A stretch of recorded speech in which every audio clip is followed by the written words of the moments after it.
A gift economy, gift culture, or gift exchange is a mode of exchange where valuables are not traded or sold, but rather given without an explicit agreement for immediate or future rewards. This contrasts with a barter economy or a market economy, where goods and services are primarily exchanged for value received. Social norms and custom govern gift exchange. Gifts are not given in an explicit exchange of goods or services for money or some other commodity. The nature of gift economies forms the subject of a foundational debate in anthropology. Anthropological research into gift economies began with Bronislaw Malinowski's description of the Kula Ring in the Trobriand Islands during World War I. The Kula trade appeared to be gift-like since Trobrianders would travel great distances over dangerous seas to give what were considered valuable objects without any guarantee of a return.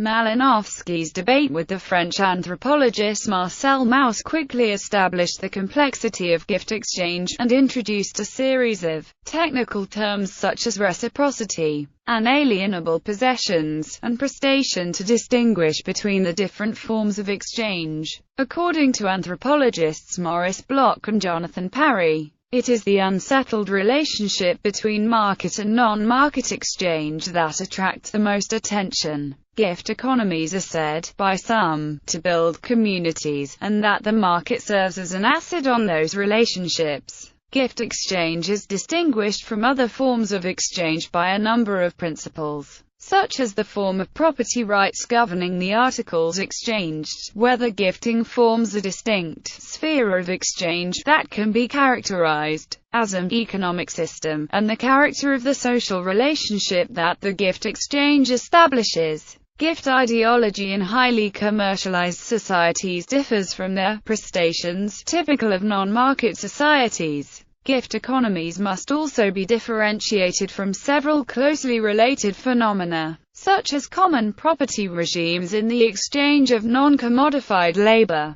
Principles of gift exchange. According to anthropologist Jonathan Parry, discussion on the nature of gifts and of a separate sphere of gift exchange that would constitute an economic system, has been plagued by the ethnocentric use of modern, Western, market society-based conception of the gift applied as if it were a cross-cultural, pan-historical universal. However, he claims that anthropologists, through analysis of a variety of cultural and historical forms of exchange, have established that no universal practice exists. His classic summation of the gift exchange debate highlighted that ideologies of the pure gift are most likely to arise in highly differentiated societies with an advanced division of labor and a significant commercial sector, and need to be distinguished from non-market prestations. According to Weiner, to speak of a gift economy in a non-market society is to ignore the distinctive features of their exchange relationships.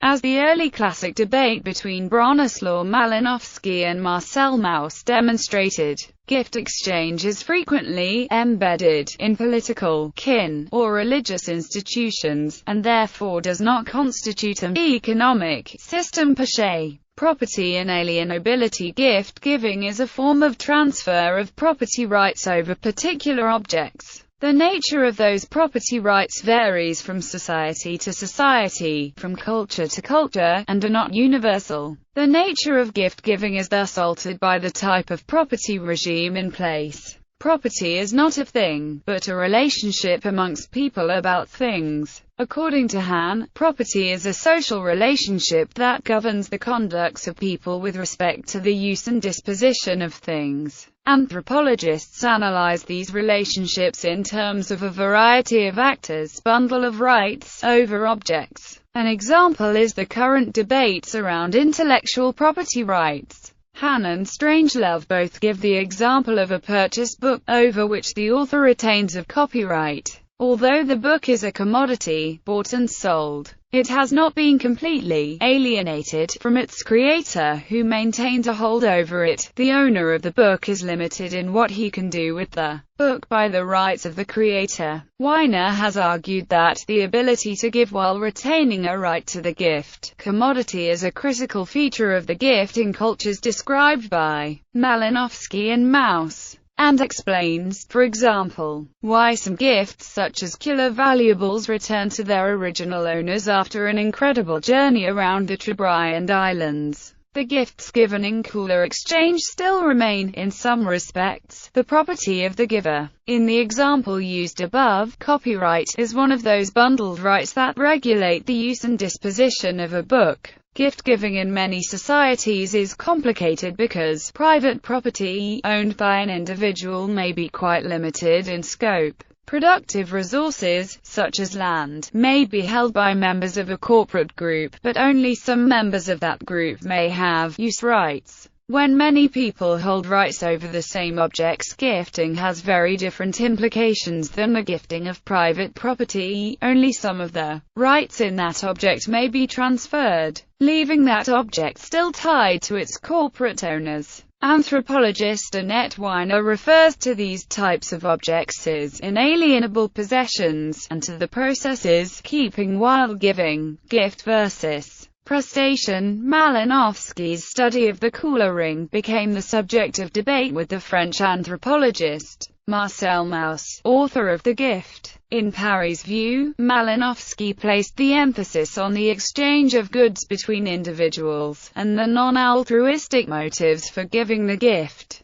They expected a return of equal or greater value. Malinowski states that reciprocity is an implicit part of gifting. There is no such thing as the free gift, given without expectation. Mauss, in contrast, emphasized that the gifts were not between individuals, but between representatives of larger collectivities. These gifts were, he argued, a total prestation. A prestation is a service provided out of a sense of obligation, like community service. They were not simple, alienable commodities to be bought and sold, but, like the crown jewels, embodied the reputation, history and sense of identity of a corporate kin group, such as a line of kings. Given the stakes, Mauss asked why anyone would give them away. His answer was an enigmatic concept. The spirit of the gift. Parry believes that a good part of the confusion was due to a bad translation. Mauss appeared to be arguing that a return gift is given to keep the very relationship between givers alive. A failure to return a gift ends the relationship and the promise of any future gifts. Both Malinowski and Mauss agreed that in non-market societies, where there was no clear institutionalized economic exchange system, gift-prestation exchange served economic, kinship, religious and political functions that could not be clearly distinguished from each other, and which mutually influenced the nature of the practice.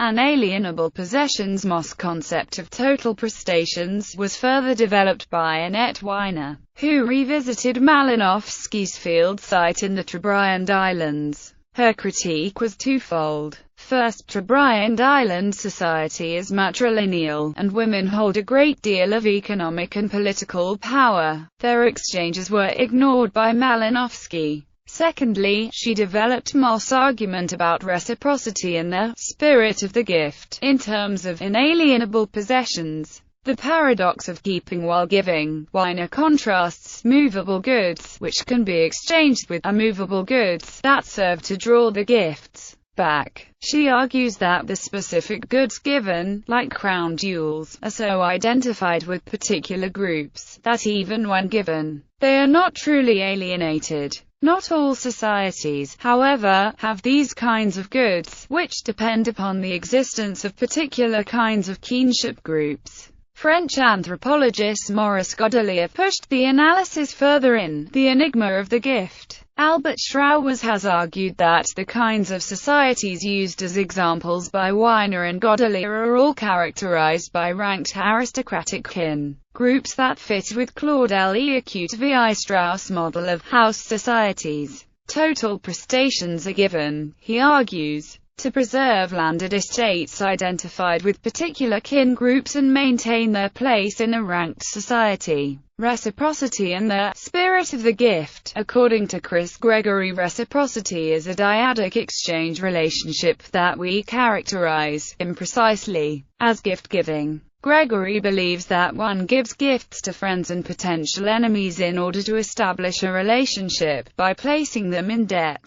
He also claimed that in order for such a relationship to persist, there must be a time lag between the gift and counter-gift. One or the other partner must always be in debt, or there is no relationship. Marshall Salins has stated that birthday gifts are an example of this. Salins notes that birthday presents are separated in time so that one partner feels the obligation to make a return gift, and to forget the return gift may be enough to end the relationship. Gregory has stated that without a relationship of debt, there is no reciprocity, and that this is what distinguishes a gift economy from a true gift given with no expectation of return. Marshall Salins, an American cultural anthropologist, identified three main types of reciprocity in his book Stone Age Economics. Gift or generalized reciprocity is the exchange of goods and services without keeping track of their exact value, but often with the expectation that their value will balance out over time. Balanced or symmetrical reciprocity occurs when someone gives to someone else, expecting a fair and tangible return at a specified amount, time, and place. Market or negative reciprocity is the exchange of goods and services where each party intends to profit from the exchange, often at the expense of the other. Gift economies, or generalized reciprocity, occurred within closely knit kin groups, and the more distant the exchange partner, the more balanced or negative the exchange became. Within the virtual world, the proliferation of public domain content, Creative Commons licenses, and open-source projects have also contributed to what it might be considered an economics game-changer variable: charity, debt, and the poison of the gift. Jonathan Parry has argued that ideologies of the pure gift are most likely to arise only in highly differentiated societies with an advanced division of labor and a significant commercial sector, and need to be distinguished from the non-market prestations discussed above. Parry also underscored, using the example of charitable giving of alms in India, that the pure gift of alms given with no expectation of return could be poisonous, that is, the gift of alms embodying the sins of the giver. When given to ritually pure priests, saddle these priests with impurities that they could not cleanse themselves of. Pure gifts, given without a return, can place recipients in debt, and hence independent status. The poison of the gift. David Graeber points out that no reciprocity is expected between unequals. If you make a gift of $1 to a beggar, he will not give it back the next time you meet. More than likely, he will ask for more, to the detriment of his status. Many who are forced by circumstances to accept charity feel stigmatized. In the Mocha exchange system of Papua New Guinea, where gift-givers become political big men, those who are in their debt and unable to repay with interest are referred to as rubbish men. In La Part Maudite à Georges Bataille, the French writer uses Moss's argument in order to construct a theory of economy. The structure of gift is the presupposition for all possible economy. Bataille is particularly interested in the potlatch as described by Mauss, and claims that its agonistic character obliges the receiver of the gift to confirm their own subjection. Gift-giving thus embodies the Hegelian dipole of master and slave within the act. Spheres of exchange and economic systems. The relationship of new market exchange systems to indigenous non-market exchange remained a perplexing question for anthropologists. Paul Bohannon argued that the tip of Nigeria had 3 spheres of exchange, and that only certain kinds of goods could be exchanged in each sphere. Each sphere had its own different form of special-purpose money. However, the market and universal money allowed goods to be traded between spheres and thus served as an asset on established social relationships. Jonathan Parry and Maurice Bloch argued in Money and the Morality of Exchange that the transactional order, through which long-term social reproduction of the family takes place, has to be preserved as separate from short-term market relations. It is the long-term social reproduction of the family that is sacralized by religious rituals such as baptisms, weddings and funerals, and characterized by gifting. In such situations where gift-giving and market exchange were intersecting for the first time, some anthropologists contrasted them as polar opposites. This opposition was classically expressed by Chris Gregory in his book, Gifts and Commodities. Gregory argued that commodity exchange is an exchange of alienable objects between people who are in a state of reciprocal independence that establishes a quantitative relationship between the objects exchanged. Gift exchange is an exchange of inalienable objects between people who are in a state of reciprocal dependence that establishes a qualitative relationship between the transactors. Gregory opposes gift and commodity exchange according to 5 criteria. Other anthropologists, however, refused to see these different exchange spheres as such polar opposites. Marilyn Strathern, writing on a similar area in Papua New Guinea, dismissed the utility of the opposition in The Gender of the Gift, rather than emphasize how particular kinds of objects are either gifts or commodities to be traded in restricted spheres of exchange. Arjun Appadurai and others began to look at how objects flowed between these spheres of exchange. They refocused attention away from the character of the human relationships formed through exchange, and placed it on the social life of things. Instead, they examined the strategies by which an object could be singularized, and so withdrawn from the market.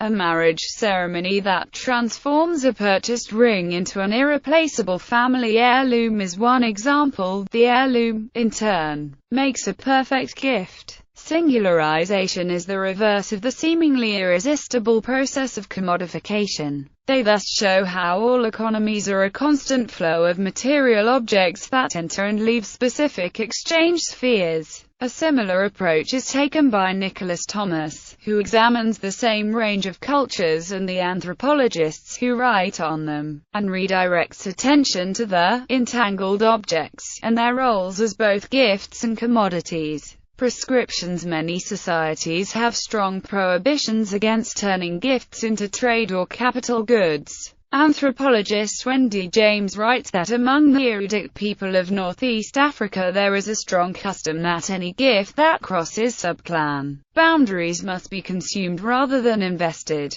For example, an animal given as a gift must be eaten, not bred. However, as in the example of the Trebriand armbands and necklaces, this perishing may not consist of consumption as such, but of the gift moving on. In other societies, it is a matter of giving some other gift, either directly in return or to another party. To keep the gift and not give another in exchange is reprehensible. In folk tales, Lewis Hyde remarks, "The person who tries to hold on to a gift usually dies." Daniel Everett, a linguist who studied a small tribe of hunter-gatherers in Brazil, reported that, while they are aware of food preservation using drying, salting, and so forth, they reserve the use of these techniques for items for barter outside of the tribe. Within the group, when someone has a successful hunt, they immediately share the abundance by inviting others to enjoy a feast. Asked about this practice, one hunter laughed and replied,